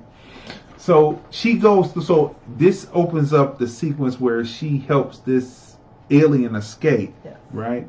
And then as she grows up, she's been studying Men in Black all her life. She's been studying aliens, and she wants to know how the universe works. Yeah. And so she's been tracking. She's had her own tracking system. She has a job doing data type entry or calling people, right? Where she can have that on her computer. Comes a time when her tracking has finally brought something home, and then she breaks the fourth wall, which they have the protection up, and she breaks through, and she was able to find and say what's actually really going on. And then they bring her there. You kind of seen that in the trailer, so that's no situation. Right. So she gets her chance, but she's not one to be on probation. Mm-hmm. She is one to get in the thick of it, and that is where Agent H, Chris Hemsley, comes in, right? Hemsworth, Hemsley. Well, Hemsley is Sherman. I'm getting George Jefferson. That's right. So Agent H comes in, and then he is just lauded because he is the one who helped to save the world from what they call the things that the world was being the hive. Oh, the hive. Oh, yeah. Saved from the hive, right? Yeah. Oh, gosh. And so he's been lauded for that, and they love him for that. Right. And that's how it is. Now, what I love about this story is that I can see where they limited it. Liam Neeson's importance in the story.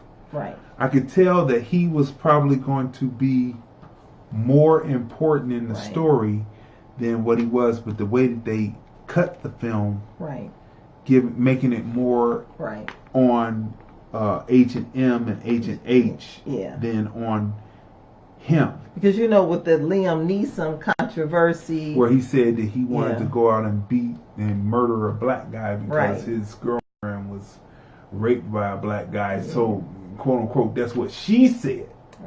Right? Or his friend. He said she wasn't a girlfriend. That's what she said. Right. But anyway, okay.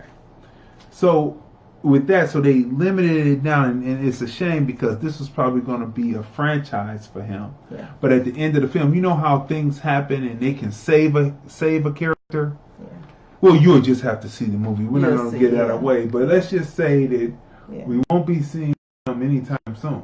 We'll just say that. Now, Pawnee. You didn't mention Pawnee. Pawnee was adorable in the film. Pawnee. Yeah, played by Kamal Nanjiani. Pawnee. The little cute little Pawnee when he's my Okay, queen. he was okay. That's right, Pawnee. That's right. Yes, he plays an integral part in the story. What's going on, Shanine? Thanks for joining in. We got a question, Shanine. If you go to the front of the Crayzon Deeyon page, there is a question, and the question is: is the church as depicted on Saints and Sinners and Greenleaf, or isn't it? So that's the question. That's the poll. We have a poll up. So you go there and you push yes or no, and then we get the results to the poll at the end, right? Okay. So we went through all that to tell you that the storyline is about Tessa Thompson's character, Agent M.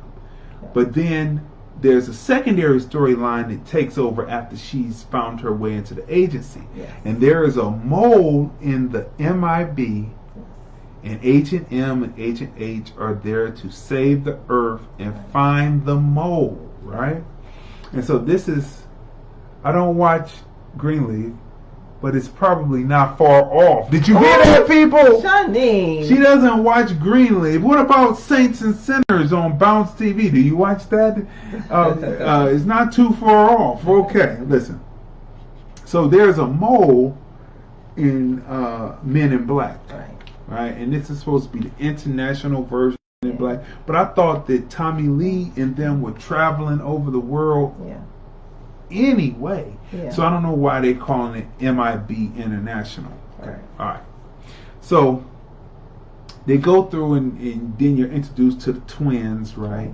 And it's really a sad scene of how the twins are introduced to the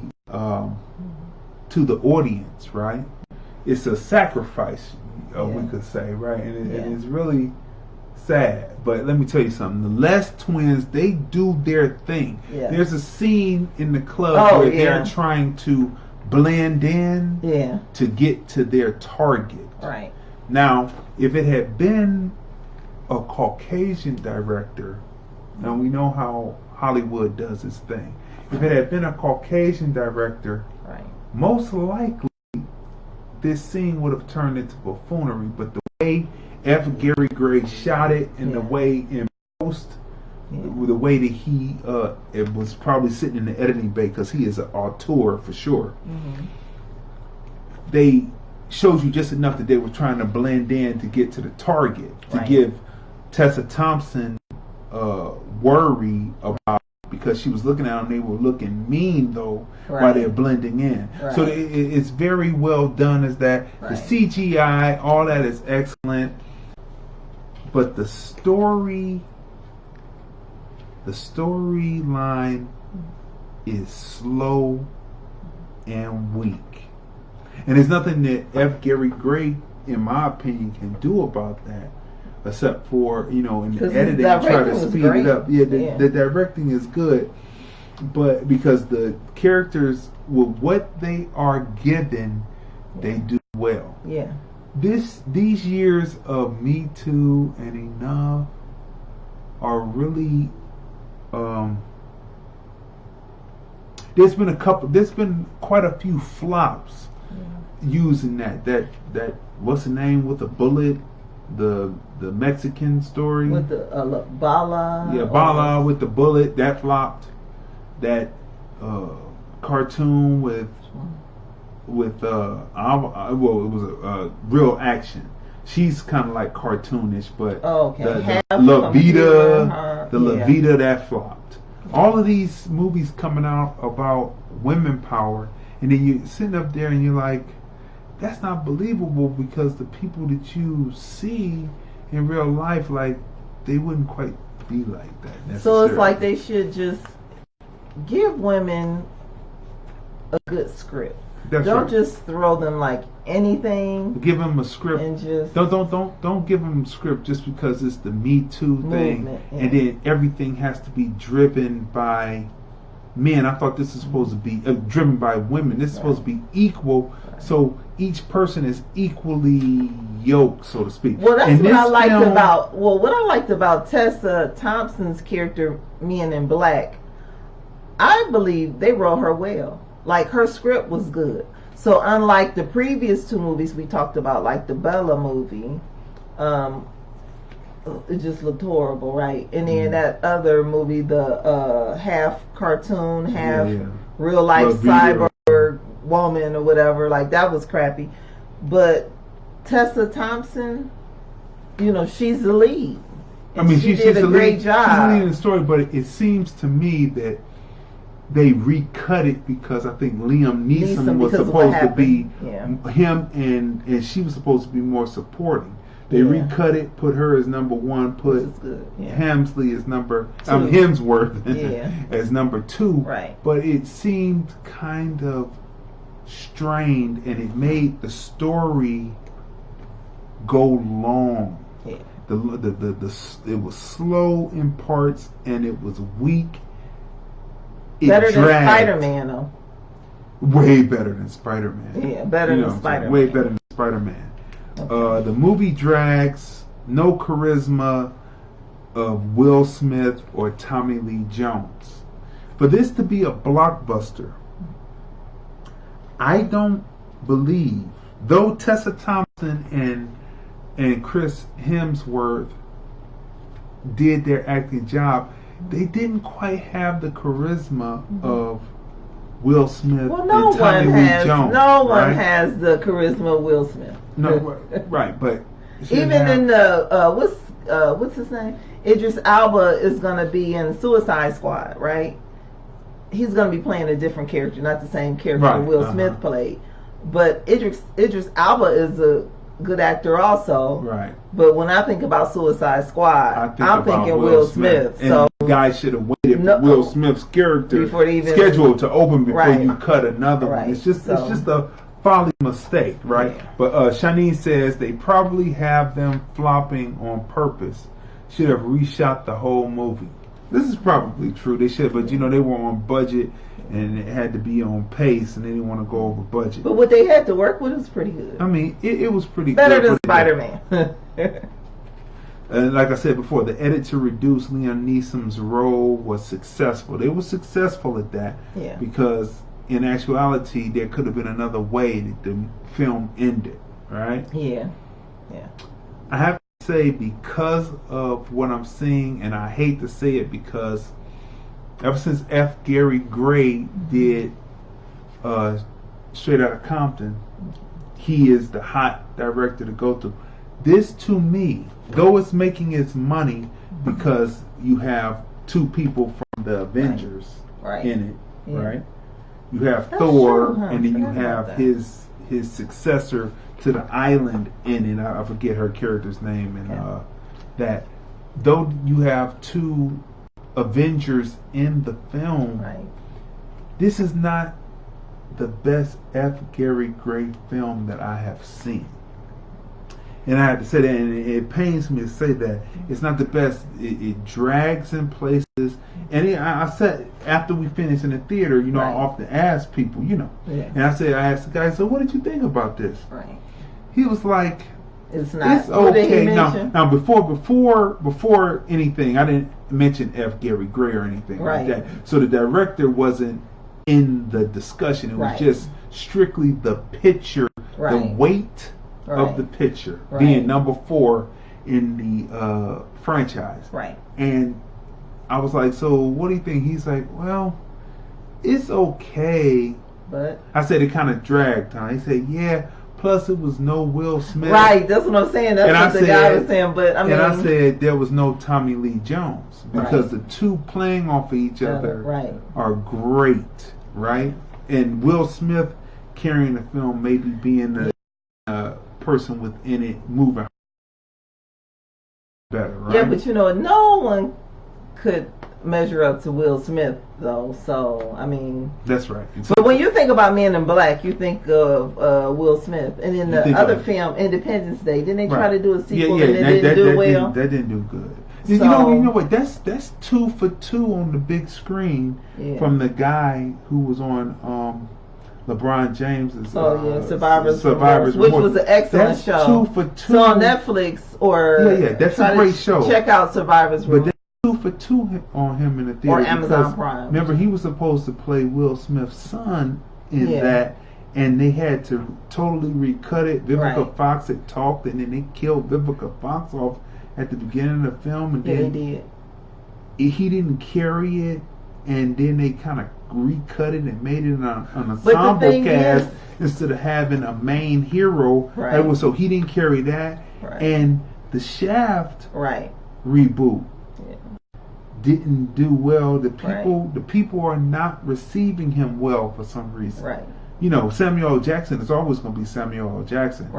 And if it had been just Samuel, this is supposed to be pushing it to the next generation, so that Richard Roundtree and Shaft. Now we thought the movie was good. Yeah, it was good. I would definitely go see Shaft. But the people looking at him are not seeing him as a box office draw.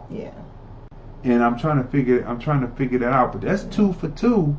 Now that's not where Will Smith is needed. Unfortunate.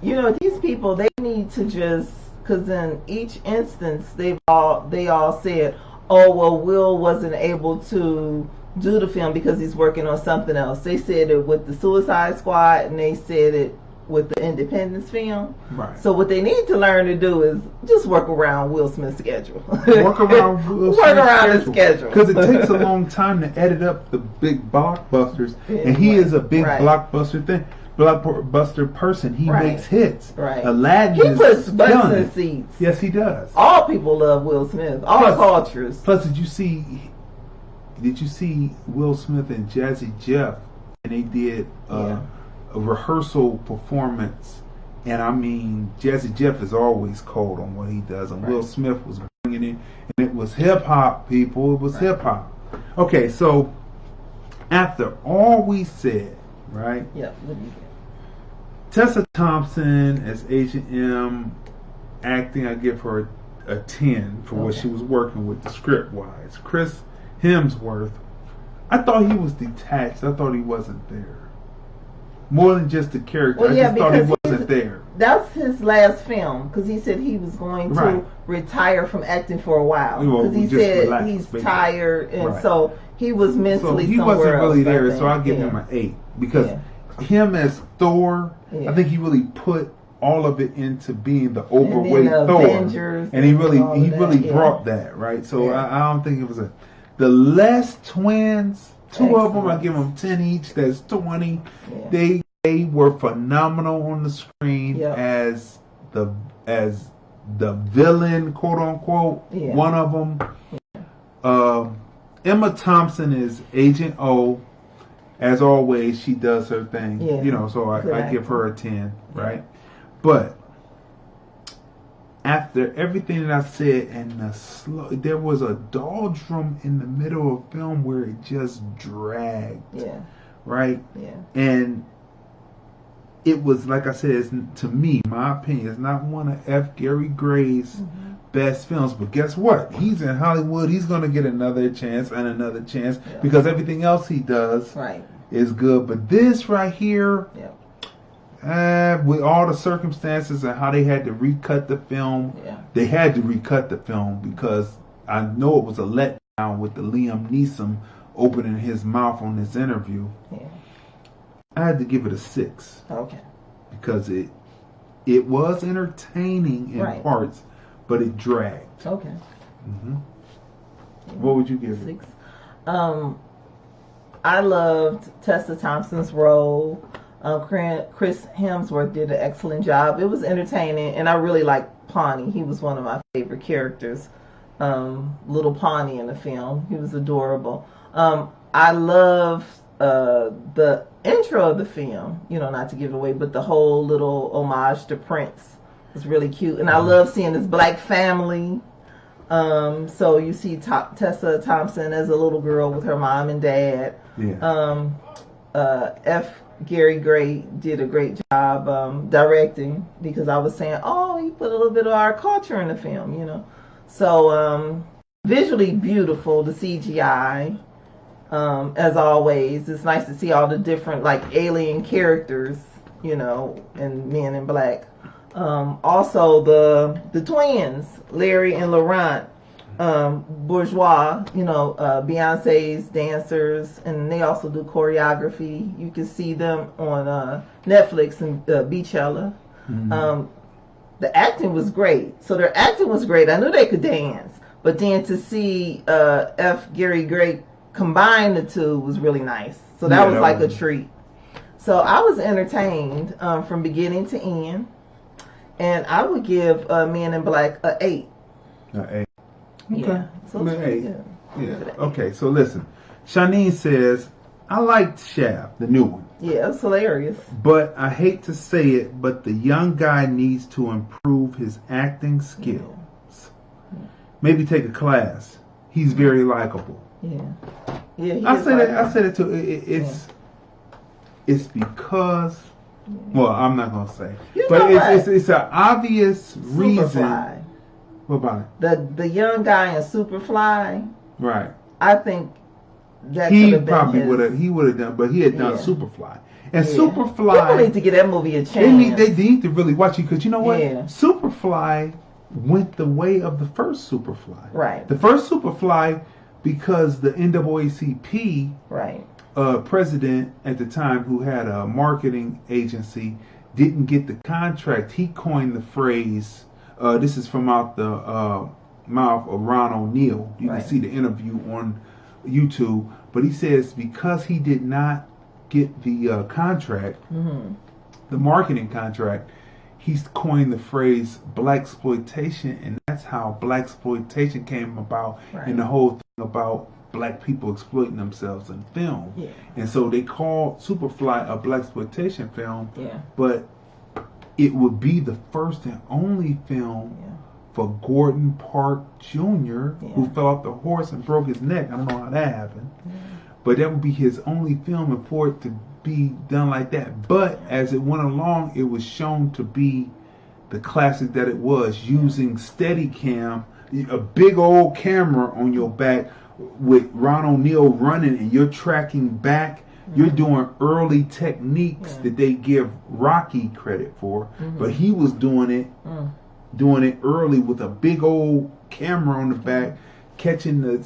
So Superfly has gone down as a classic. And the latest Superfly, the 2018 Superfly starring Trevor Jackson from Trevor Grownish. Jackson. And Trevor Jackson seems, I see him talking, he seems a little depressed to me. Which is sad, because it was a good movie. He film. was acting People didn't everything. Give it a chance, they didn't give it a chance, and it went the way of the original. But it will come back and be a classic later. Like, people are on that whole thing. You were supposed to go to the movies to escape reality. That's why people go to movies, to escape for a little while.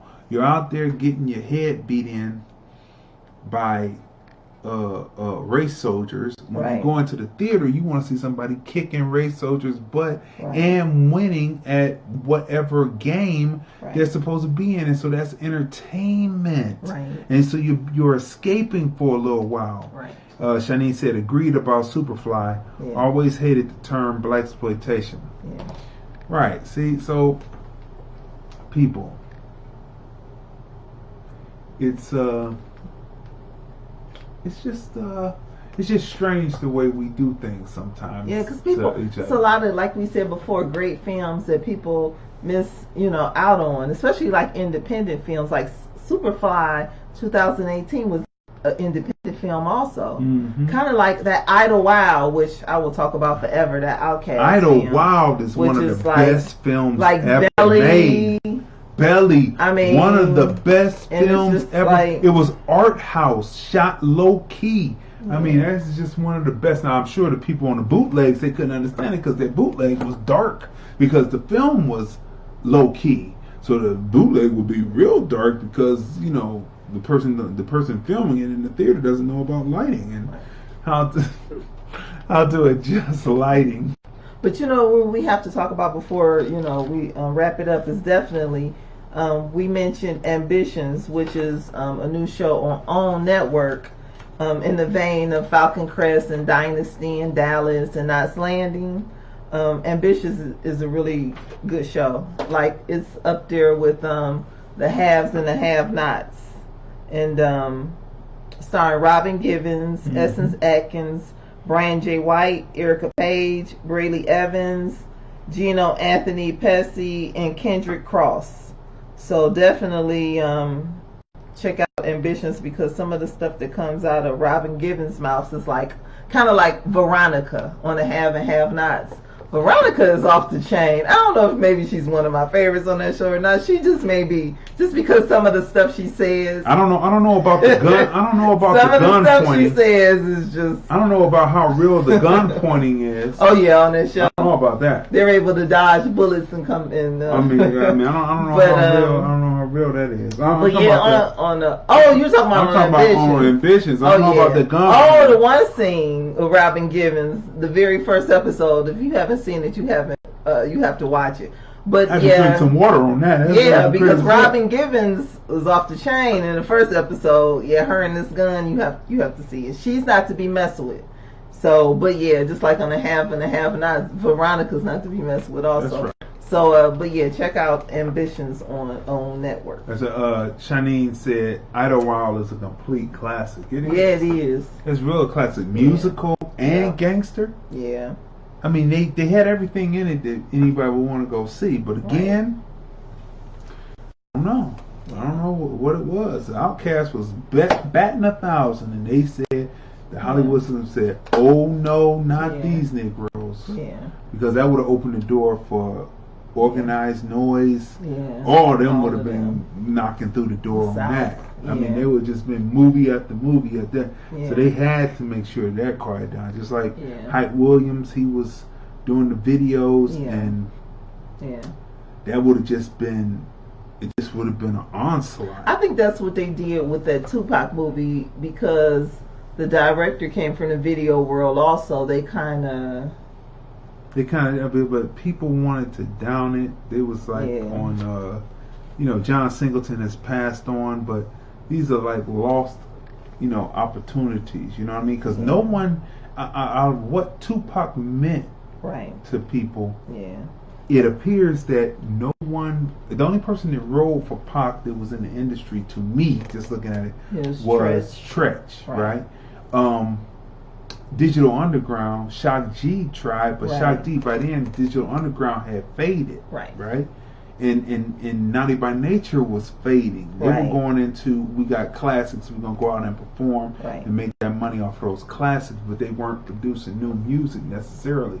So it was, it's the way that they do Tupac. They love him so much, but they don't seem to show it. They seem to love to hate. Because that 2017 All Eyes on Me Tupac film was a good film. So if you get a chance, check that out also. And I was expecting dude who played Tupac to get more roles, but they probably holding him up. Benny Boom was the director. Benny Boom, that's right. That was a great movie. I don't know. Let's see. Is church like it's depicted on that? 100% yes. Who said that? I don't know. It's just a poll. They don't give. You don't get it. It's 100% yes, people. Is church like it is depicted on Saints and Sinners and Greenleaf. Not all churches. It says 100% yes. No. That's what the poll says. You need to switch churches. If your church is anything like 100% it's just yes. too much word. Did you hear that, people? Too much gunplay. I mean, geez, man, the woman, she took the thing on. Too much murdering, so I would hope not. I mean, it's like, wow, like, is that really what it is? We have a few minutes left. We got like 26 minutes left before we're out of here. So we're gonna open up the phone lines, see if somebody wants to call up real quick. We want to check out our phone lines, make sure they're working. So if we have any volunteers 213-943-3358. This has been another robust show. And give the number again slowly. 213-943-3358. If someone wants to call up, we'll put you over real quick. We want to check out the phone lines. What do you think of the Little Mermaid controversy also? The casting of the 2019 film. And they cast Haley Bailey from the TV show Blackish. Shani said the church is messy. Even my pastor says that. Right? So 213-943-3358 to call in. Make sure that you turn down whatever listening device you're on, your computer or whatever, so that we can have a clear recording, so when we play back, everything will be clear. But we got a few minutes left. We'll open up the phone lines. Let's see. So what is the controversy with Little Mermaid? Well, they selected Haley Bailey to play Ariel. Now, who is Haley Bailey? She's from the singing group Haley and Chloe. Okay. Her and her sister, they're a duo. Okay. She also stars on the television show Grownish. Okay. On and they're Beyonce's artists from her record label. Oh, okay. Okay. And you know, many racist and bigots they don't agree with the choice, so they've just been posting little mean and nasty tweets, regarding this young lady. Haters need to get over Ariel being black, Shanine says. Yeah, it's crazy. You know what? Just because a character is drawn one way doesn't mean that the character is actually that. I mean, yeah, because they like D.L. Hughley said, they've been portraying Jesus as white for years, and Cleopatra is white, and we know this isn't true. Halle Berry, she's a class act. She congratulated Haley Bailey after the young star was chosen to play Ariel. While she was receiving all of these nasty tweets. Halle Berry, reached out and, and tweeted her and, and congratulated her on this. So, yeah. So, I mean, all I can say is, just because a character is drawn a certain way, it used to be a time when they would tell you, well, black people are represented through the white people up on the screen. This is a fact. Santa Claus as children. This is not fiction. This is fact that black people were represented by white people on the screen. That's what they said. And so when you saw a white American, you were being represented. That's what they said. Haley has a lot of support, so she'll be fine. Right? That's what Shanine said. So they said this. So it stands to reason that when you see a black person up on screen, white people are being represented by black people too on the screen. So just because a character is drawn a certain way doesn't mean. Didn't old girl get in trouble with that? She was in Fast and the Furious. She played the love interest of Ben Diesel. Oh, her. Yeah, she always has something. Yeah, but she said rules to say about black people. So this was before Panther came out. Wasn't that about 2016 when she said, black people need their own character. So Panther came out, and now she can't get a job. They purposely moved on. And then she's the one that defended Liam Neeson's racist comment after being in the film Widows with him and Viola Davis. So she's Michelle Rodriguez. Yeah, that's what Shanine said. She gave us the name. Yeah. So look, it's just so sad that people aren't willing to move on and move forward. But hey, what can we say? It's gonna be a new day as soon as we get it together. As soon as we get fed up, it'll be a brand new day. Yeah. But listen, people. So we've got 21 minutes today, but we're going to wrap it up right now. This has been another great robust. Oh yeah, and we have to send prayers out to Stevie Wonder also. That's right. He's having a kidney transplant. How many people are on waiting lists for a kidney transplant? So it would appear to me that like Stevie Wonder is like royalty, because people are on waiting lists, and he automatically is getting the treatment of a king, I'll say, right? So listen, people, this has been another robust, great episode of the Film Review. Movies, music, culture, politics, and society. We are the husband and wife team. I'm Crayzon Deeyon. I'm Tracey. And we review movies, music, culture, politics, and society. And we will see you next time on the next episode of the Film Review. This is another great episode of the Film Review. We are the husband and wife team. We are the husband and wife team. We are the husband and wife team. Stay tuned. We're the husband and wife team. I'm Crayzon D. And this is the Film Review. Stay tuned. We got a lot to talk about. We are the husband and wife. Welcome to TZ's Real Crib!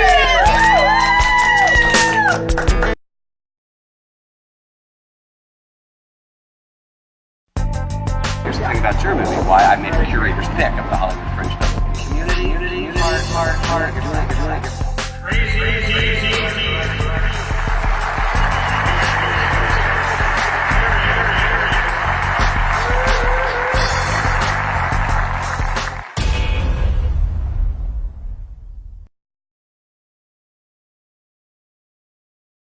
Welcome to TZ's Real Crib!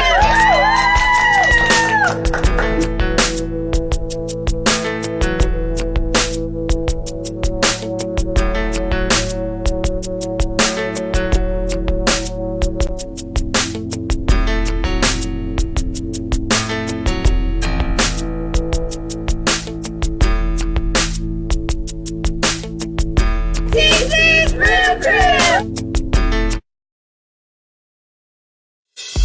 This is another great episode of the Film Review. We are the husband and wife team. We are the husband and wife team. We are the husband and wife team. Stay tuned. We're the husband and wife team. I'm Crayzon D. And this is the Film Review. Stay tuned. We got a lot to talk about. We are the husband and wife team that review movies, music, culture, politics, and society. This is the Film Review. Movies, music, culture, politics, and society. We're the husband and wife team. I'm Crayzon D. Tracey. And we review movies, music, culture, politics, and society. Sunday at 5:30 on Crayzon Deeyon page on Facebook. Live stream the Film Review. Movies, music, culture, politics, and society. This is the Film Review.